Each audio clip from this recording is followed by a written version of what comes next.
হ্যাঁ এর পক্ষে যে ক্যাম্পেইন সরকার করছে, যেহেতু আপনি নিজেও সরকারের অংশ, এই ক্যাম্পেইন সরকার করতে পারে কি না? অবশ্যই পারে। এর তিনটা ধরুন আসপেক্ট আছে, ডিমেনশন আছে, তাহলে একটা একটা করে বলি। প্রথম হচ্ছে আইনিভাবে যারা সমালোচনা করছেন তারাও কিন্তু এটা স্বীকার করছেন আইনিভাবে সরকার এটা করতে পারে, তার কোনো বাধা নেই। কোনোভাবেই সরকারকে এটা বারিত করে না যে তারা এই প্রচার করতে পারবেন না এর পক্ষে। কারণ কি? কারণ হচ্ছে বাংলাদেশের বিদ্যমান সংবিধান যদি আপনি বিবেচনা করেন, সংবিধানে তো গণভোটের প্রসঙ্গই নেই, তাই তো? আর এই সংবিধান নিয়ে আলোচনা করা একটা বিপজ্জনক হচ্ছে, তাহলে আমি আর আপনার কথাই বলতে পারবো না ৭-এর ক খর কারণে। কিন্তু সেটা আমরা মানছি না, মানি নেই। তাহলে সংবিধান থাকছে না। নির্বাচন হয় কিসের? আরপিওর মাধ্যমে, তাই তো? আরপিওতে কি আছে? প্রার্থীদের বিষয় আছে। গণভোটের বিষয় কিছু কি আছে? সরকার নিরপেক্ষ থাকবে রাজনৈতিক দলগুলোর ব্যাপারে, প্রার্থীরা কি করবেন সেটা আরপিওতে আছে।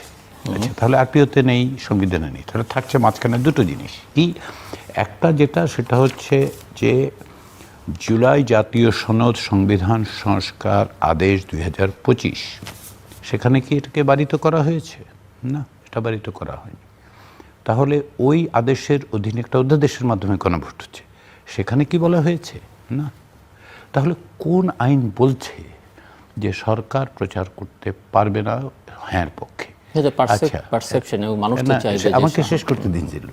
এটা হচ্ছে আইনি দিক, তার আইনি দিক থেকে এর কোনো বাধা নেই, এটা আমরা প্রথমে কনক্লুড করতে হবে। দ্বিতীয় হচ্ছে নৈতিক জায়গা, রাজনৈতিকও বটে। এই সরকারের যে বর্ণনা আপনি দিলেন সেখানে আমি একটু ভিন্নমত পোষণ করি। এটা অন্তর্বর্তী সরকার, তারপরে এই যে নিরপেক্ষ শব্দটা, এইখানে আমার একটু আপত্তি। কি বিষয় নিরপেক্ষ? রাজনৈতিক দলের ব্যাপারে সে নিরপেক্ষ থাকবে।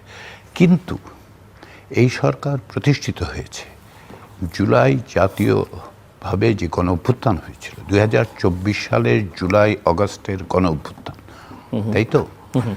১৪০০ মানুষ মারা গেছেন, হাজার হাজার মানুষ আহত হয়েছেন।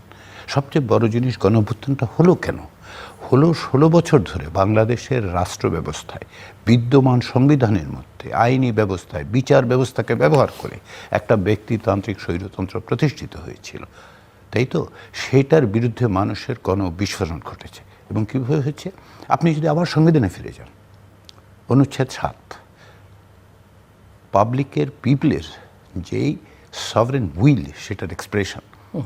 যেহেতু অতীতে ১৬ বছর ধরে ২০০৯ সাল থেকে বিশেষত ২০১১ সাল এই সংবিধানকে এমন জায়গায় নিয়ে যাওয়া হচ্ছে, এই সংবিধানের মধ্যে কোনো সমাধান পাওয়া যাচ্ছে না। পিপলের উইলটা, তার যে অভিপ্রায়, সেই অভিপ্রায় এক্সপ্রেশনের জায়গা নেই। তাহলে কি করলো মানুষ? তার অভিপ্রায়টা ব্যক্ত করলো রাজপথে, এবং তার মধ্য দিয়ে একটা ফ্যাসিবাদী সরকারকে পলায়নে বাধ্য করলো।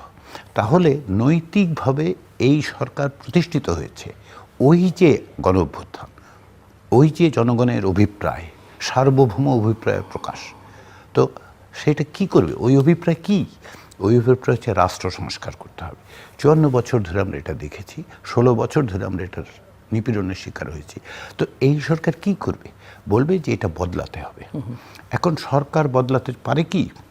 না, যেহেতু অন্তর্বর্তী সরকার সিদ্ধান্ত নিয়েছে যে সে এটা করবে না, কিছু কিছু সংস্কার করবে, সংস্কারের জন্য কমিশন করা হয়েছে, আপনি উল্লেখ করেছেন, আমাকে দায়িত্ব দেওয়া হয়েছিল। তাহলে তার নৈতিক ভিত্তিটা হচ্ছে ওই জায়গায়। তার এজেন্ডাটা কি?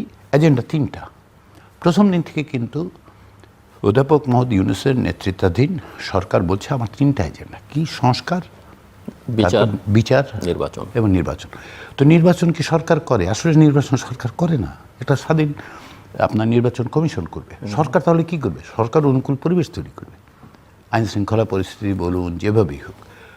দ্বিতীয় তাহলে বিচার, মানবতা বিরোধী অপরাধে যারা করেছেন তাদের বিচার। বিচারক কি সরকার করে? না, বিচার করবে আদালত। সরকার কি করবে? অপরাধ যারা করেছেন তাদের বিষয়ে যে অভিযোগ, তার তদন্ত করে তুলে দেবেন, তারপরে আদালত তার স্বাভাবিক প্রক্রিয়া করবে। সেটাও শুরু হয়েছে, সেটাও হচ্ছে। তাহলে নির্বাচনের প্রক্রিয়া হচ্ছে। বাকি থাকলো কি? সংস্কার। এই সংস্কার কি? সংস্কারের কথা, এই সংস্কার কি প্রফেসর ইউনূসের নেতৃত্বাধীন সরকার তার উপদেষ্টা পরিষদ বসে তৈরি করেছে? করেনি। প্রথমত 11টা কমিশন বাদ দিন, 6টা কমিশন, যেটা ঐকমত্য কমিশন আলোচনা, সেইখানে আমরা আমাদের দিক থেকে, আমি আপনাকে বলি, 1 লক্ষ লোকের মতামত নেওয়া হয়েছে। কীভাবে? 46,000 হাউস হোল্ডে খানাতে আমরা জরিপ করেছি। 50,000 বেশি লোক তাদের মতামত দিয়েছেন ওয়েবসাইটে। আমরা সিভিল সোসাইটির সাথে কথা বলছি, রাজনৈতিক দলের কাছে লিখিত মতামত দিয়েছি। নেওয়ার পরে কী হলো, আমরা তার ভিত্তিতে একটা প্রতিবেদন তৈরি করলাম। এখন সেই প্রতিবেদনে যেগুলি পরামর্শ দেওয়া হলো, যে সেগুলো নিয়ে আমরা এরপরে দ্বিতীয় পর্যায়ে রাজনৈতিক দলগুলোর সাথে আলোচনা করলাম। করার ফলে কী দাঁড়ালো, একটা একাধিকভাবে রাজনৈতিক দলগুলো বিভিন্ন বিষয়ে একমত হলো, কিছু কিছু ভিন্নতা থাকলো, কিন্তু একটা ওপেন প্রসেসের মধ্যে দিয়ে একটা এজেন্ডা তৈরি হলো। সেটাই হচ্ছে জুলাই জাতীয় সনদ, যেখানে রাজনৈতিক দলগুলো স্বাক্ষর করছেন। তাহলে এই এজেন্ডা কার? রাজনৈতিক দলের এজেন্ডা, তাই তো? এবং এটা হচ্ছে একটি জনগণের অভিপ্রায়ে প্রতিষ্ঠিত একটি সরকারের মধ্য দিয়ে তাদের নেতৃত্বে বা তাদের অসপিসেসে, যেটাকে আমি বলবো, তাদের তত্ত্বাবধানে, কিন্তু রাজনৈতিক দলগুলোর। ইউনূস সরকার বলে দেয়নি, বা আমাদের সংবিধান সংস্কার কমিশন বলেনি, জাতীয় ঐকমত্য কমিশনের যতটুকু দায়িত্ব আমি পালন করেছি সেটা আপনারা দেখেছেন। আমরা কিন্তু এটা বলি, আমি বারবার বলেছি, জাতীয় ঐকমত্য কমিশন কিছু চাপিয়ে দেবে না, দেয়নি। তাহলে এই যে এজেন্ডাটা তৈরি হলো, এটা কিসের এজেন্ডা? ভবিষ্যতের বাংলাদেশ। আমরা জুলাই জাতীয় সনদকে বলেছি ভবিষ্যতের পথরেখা।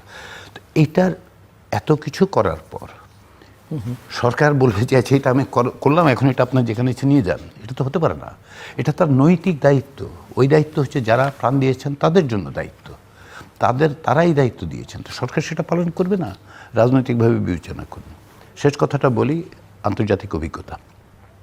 এটা কি প্রথমবারের মতো বাংলাদেশে অধ্যাপক ইউনূসের নেতৃত্বাধীন সরকারের প্রধান হিসেবে অধ্যাপক ইউনূস এই কাজটা করছেন? তা কিন্তু নয়। আমি আপনাকে উদাহরণ দিই। 1972 সাল থেকে 2024 সাল পর্যন্ত ইউরোপিয়ান ইউনিয়নে কোনো দেশ অংশ নেবে কিনা, তারা অন্তর্ভুক্ত হবে কিনা, এই নিয়ে 48টা গণভোট হয়েছে বিভিন্ন দেশে। এর অধিকাংশ ক্ষেত্রেই সরকার ইয়েসের পক্ষে। ব্রেক্সিটের কথা আপনাদের মনে আছে তো? হ্যাঁ, ব্রেক্সিট জনগণ প্রত্যাখ্যান করেছে, কিন্তু ডেভিড ক্যামেরন সরকার তো পক্ষে ছিল। স্কটল্যান্ডের ক্ষেত্রে কি আমরা তো জানি নিকোল স্টার্জনের পজিশন কী ছিল। আপনি তুরস্কের কথা বিবেচনা করুন, এরদোয়ান তো জনসভা করেছে। তাহলে সরকার পারবে, সরকার বা সরকার প্রধান পারবে না কেন? আমি কিন্তু এইসব আইনি আলোচনা, আন্তর্জাতিক অভিজ্ঞতাকে সবচেয়ে কম গুরুত্ব দিই। আমি নৈতিক ভিত্তিটাকে বিবেচনা করি। আমি মনে করি এই সরকারের দায়িত্ব, শুধু যে করছেন, এটা সরকারের দায়িত্ব। মানে নৈতিক জায়গা থেকে অন্য কেউ হয়তো পাল্টা কথা বলতে পারেন যে এই সরকার তো আসলে অন্য, আপনি যে উদাহরণগুলো দিচ্ছেন সেগুলো তো হয়তো নির্বাচিত সরকার, এই সরকার তো নয়। বাট অবশ্যই নৈতিক দিক থেকে, কিন্তু জুলাই চার্টারের কথা যদি বলি, যে তরুণদের দাবির প্রেক্ষিতে জুলাই চার্টারটা হয়েছিল, আমরা যদি এনসিপির কথা বলি বা তাদের নেতাদের কথা বলি, তারা জুলাই চার্টারে স্বাক্ষর করেনি, কিন্তু হ্যাঁ এর পক্ষে ক্যাম্পেইন করছে। এটা কেন হলো? মানে আমি আপনার কাছে, যেহেতু আপনি পুরো প্রক্রিয়ার মধ্যে নেতৃত্ব দিয়েছেন এবং যথেষ্ট পরিশ্রম করেছেন বেশ কয়েক মাস রাজনৈতিক দলগুলোর সঙ্গে, এনসিপির পক্ষ থেকে বক্তব্যটা এনসিপি আরও স্পষ্টভাবে বলতে পারবেন, কিন্তু আমাদের সাথে আলাপ আলোচনার ক্ষেত্রে এনসিপির বক্তব্য ছিল যে যেহেতু জুলাই জাতীয় সনদে নোট অফ ডিসেন্টগুলো আছে, সেহেতু তারা এই সনদ স্বাক্ষর করতে চান না। কারণ হচ্ছে তারা মনে করেন যে সকলে মিলে আলাপ আলোচনা করে যেহেতু এই সমস্ত বিষয়ে অধিকাংশ রাজনৈতিক দল একমত হয়েছে, নোট অফ ডিসেন্টকে যেন গুরুত্ব না দেওয়া হয়। এটা ছিল তাদের, আমাদের কাছে বক্তব্য। আমরা যেটা করেছি সনদে, এটা ডকুমেন্ট হিসেবে এটা আমরা বলেছি যে না, এটা থাকবে, কারণ হচ্ছে তাতে করে জনগণ জানতে পারবেন, শুধু আজকে নয়, কালকে নয়, 1, 2, 5, 10 বছর পর আমরা আশা করি কেউ না কেউ এটা দেখবেন যে কে কোন অবস্থান নিয়েছিল কোন প্রশ্নে। এবং কোথাও কোথাও কিন্তু বড় প্রশ্নের তো একমত আছে, কিন্তু মাইনর ডিটেলসের মধ্যে এসে প্রসিডিউরাল প্রশ্নে, আমি যেমন উদাহরণ দিই, তত্ত্বাবধায়ক সরকার ব্যবস্থা পুনঃপ্রতিষ্ঠা, এই ব্যাপারে আর কোনো রাজনৈতিক দলের ভিন্ন মত নেই। প্রশ্ন হচ্ছে এটা গঠিত হবে কীভাবে, সেখানে খানিকটা মেকানিক্সের দিক থেকে মত পার্থক্য আছে। তাহলে সেটা স্পেসিফাই আমাদের তো জানতে হবে।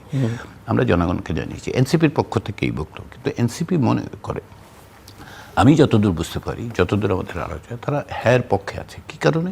তারা বলছেন যে এইটুকু তো অ্যাচিভ করা গেছে, এইটা যদি আমরা না করতে পারি তাহলে জুলাইয়ের গণ অভ্যুত্থানের মধ্য দিয়ে যে আকাঙ্ক্ষা, তার কিছুই আর থাকছে না আর কি। তো সেই জন্য তারা হ্যাঁর কথা বলছেন, কিন্তু তারা সনদে স্বাক্ষর করেনি। তবে শেষ কথাটা আমি বলি, এই যে জুলাই জাতীয় সনদ, আমি এটা বারবার বলেছি তখন, এনসিপি এতে স্বাক্ষর করুক অথবা না করুক, এনসিপির পূর্বসূরি বৈষম্য বিরোধী ছাত্র আন্দোলনের নেতৃত্বে যে গণঅভ্যুত্থান হয়েছে সেটাই এই সনদের পটভূমি।